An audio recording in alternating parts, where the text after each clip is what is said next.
សម្រាប់បាល់ទាត់សម័យទំនើបនេះការប៉ះគ្នារវាងគូប្រកួតប្រចាំទីក្រុងឬគូប្រជែងដែលជាសត្រូវស៊ូពូជអីហ្នឹងវាកាន់តែកក្រើករន្ធើនញាប់ញ័រជាងមុនទៀតដោយសារតែប្រព័ន្ធផ្សព្វផ្សាយយ៉ាងទូលំទូលាយនិងពិសេសមានការដុតគ្នាទៅវិញទៅមកមានការបោះពាក្យឌីដងគ្នាមុនការប្រកួតយ៉ាងកក្លឿនពីសំណាក់កីឡាករអ្នកគាំទ្ររួមដល់គ្រូប្រវត្តិទៀតផងថ្ងៃនេះយើងនឹងមកមើលការចាត់លំដាប់កំពូលទាំង5 Top 5 នៅទ្វីបអឺរ៉ុបរៀបរៀងដោយ UEFA ដោយផ្អែកតាមប្រវត្តិសាស្ត្រនិងភាពតឹងតែងក្នុងការប្រកួតនីមួយៗហ្នឹងលំដាប់ទី5គឺ The North London Derby ឬការប្រជែងនៅតំបន់ភាគខាងជើងទីក្រុងឡុងរវាង Arsenal ជាមួយនឹង Tottenham Hotspur នៅភាគខាងជើងទីក្រុងឡុងនេះមិនមែនជាចំនួនដែលការចេញពីការប្រជែងពានអីទេតែវាចេញពីការប្រជែងដើម្បីកាន់កាប់ទឹកដីនិងទីតាំងឈរជើងស្ដាប់អត់ច្រឡំទេត្រឡប់ទៅឆ្នាំ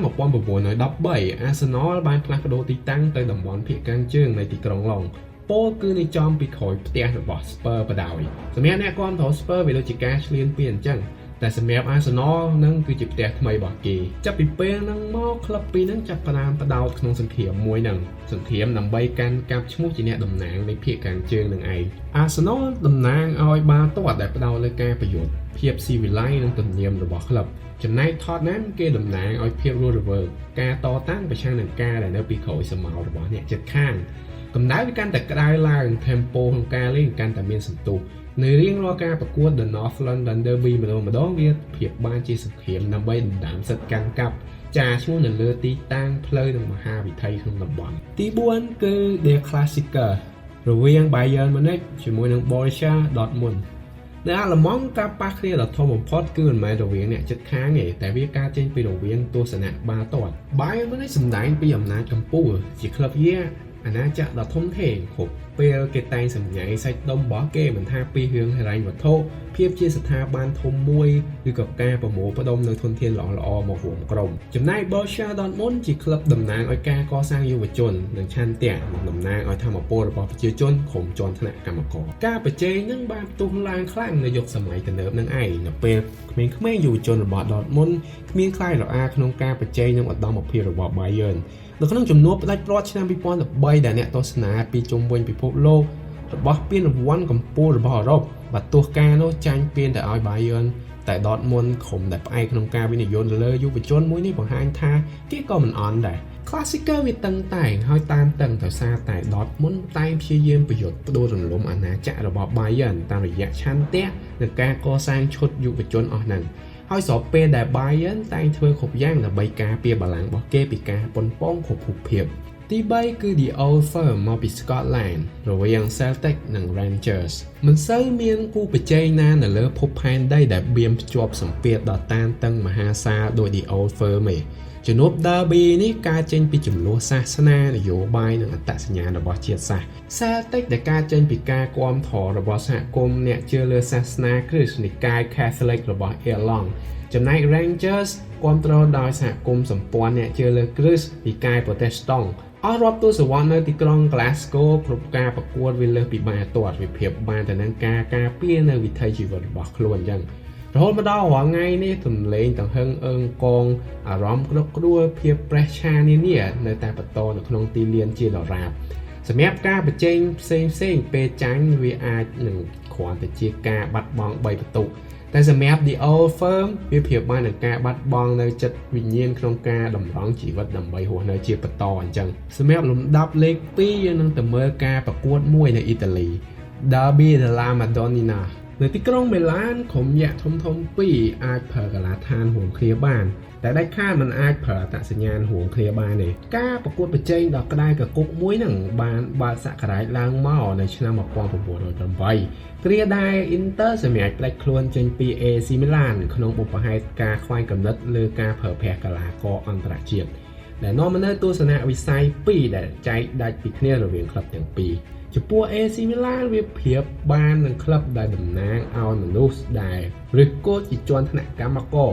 ពលករតំណាងឲ្យឆន្ទៈនិងភាពមោះមុតតែសម្រាប់ Inter Milan ពួកគេផ្ដោតលើភាពជាសកលភាពប្រណិតនិងការបើកចំហទៅកាន់អន្តរជាតិ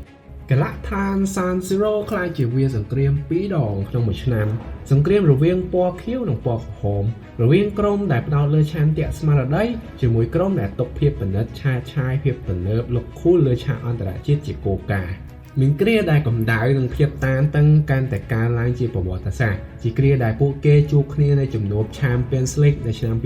2005និងដូចជាវគ្គពាក់កណ្ដាលផ្ដាច់ព្រាត់កាលពីឆ្នាំ2023អញ្ចឹងក្រុមនីមួយៗព្យាយាមការពារនៅកិត្តិយសមរតកគេដំណើរដែលបន្តមករាប់សិបសម័យកាលភាពដូចជាការការពាររក្សាកម្មសិទ្ធិនៃចំណែកម្ខាងរបស់ទីក្រុងមីឡានអញ្ចឹងដែរ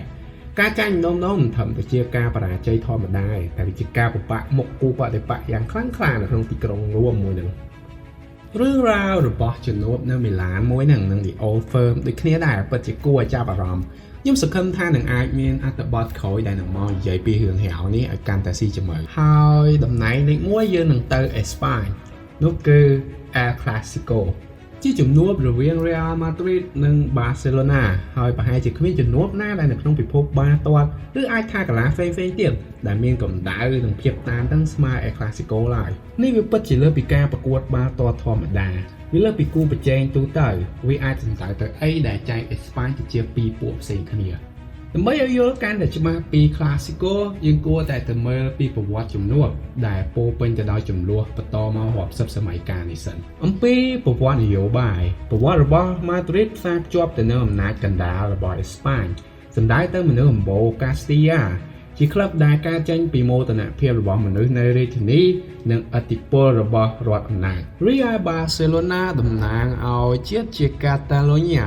វាជាតំបន់ដែលមានភាសាអរិយធម៌វប្បធម៌ទំនៀមទម្លាប់ផ្ទាល់ខ្លួនហើយជាតំបន់ដែលផ្សារភ្ជាប់ទៅនឹងបញ្ហានយោបាយអស់រាប់ទសវត្សរ៍សម្រាប់ប្រជាជនកាតាឡាន FC Barcelona វាពិតជាលើសពីក្លឹបបាល់ទាត់វាប្រៀបបានជានិមិត្តសញ្ញាតំណាងឲ្យការតតាំងនិងការការពារអត្តសញ្ញាណរបស់ខ្លួនបើនិយាយពីមនោគមបាល់ទាត់របស់ក្រុមទាំងពីរសម្រាប់ Real Madrid ផ្ដោតលើការដាក់ឥទ្ធិពលការរួបរวมតារាបាល់ទាត់កម្ពុជាមកជុំគ្នាដូចជាគម្រោង Galacticos ជាកញ្ចុំនៃផ្កាយប្រមូលផ្ដុំទៅដោយតារាកម្ពុជាពីម្នាក់ទៅម្នាក់ដែលទម្លាប់នឹងបានបន្តមកជាច្រើនជំនាន់ដែលនេះជាការព្យាយាមបង្ហាញទៅកាន់សមរភូមិបាល់ទាត់នេះថាខ្លួនគឺជាអ្នកត្រួតត្រានៅសង្គ្រាមមួយហ្នឹងហើយវាជាសារប្រាប់ទៅគូបដិបកថាគុំសំបីតែគិតថានឹងមកប្រកួតប្រជែងពួកគេមានគ្រប់យ៉ាងសម្រាប់ការតតាំងមួយហ្នឹងទាំងអំណាចហិរញ្ញវត្ថុគេឈ្មោះគេដំណើរឥទ្ធិពលដ៏មហាសាលក្នុងយុទ្ធកថាបាល់ទាត់មួយនេះ Real Barcelona គ្មានឡើយនៃដែលហៅថាអំណាចហិរញ្ញវត្ថុឬឥទ្ធិពលក្នុងពិភពបាល់ទាត់តែជាមួយឈុតយុវជនដូចជា La Masia គេផ្ដោតលើការអភិវឌ្ឍយុវជនពួកគេតែងផលិតបាននូវធនធានកីឡាករដ៏មានគុណភាពគេមានអត្តសញ្ញាណការលេងដ៏ខុសប្លែកផ្ទាល់ខ្លួនគឺ Tiki Takaដែលផ្ដោតលើការគ្រប់គ្រងបាល់និងការលេងបាល់ទាត់យ៉ាងស្រស់ស្អាត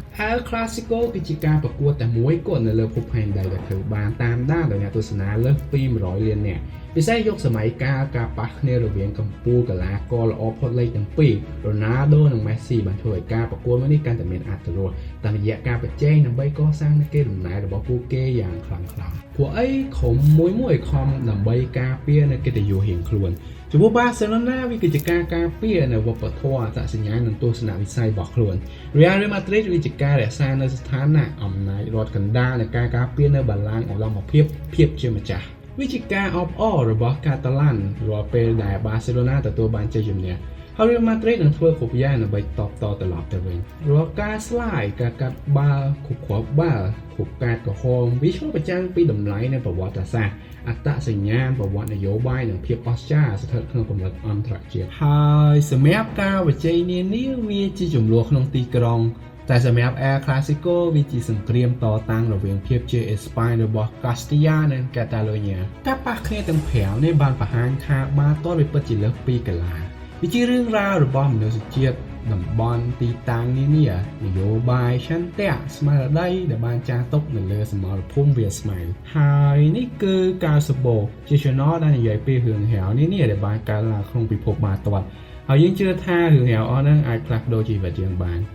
សម្រាប់ថ្ងៃនេះមានតែប៉ុណ្ណេះអរគុណច្រើនដែលបានទស្សនាមកដល់ចំណុចនេះជួបគ្នាឱកាសក្រោយលាសិនហើយ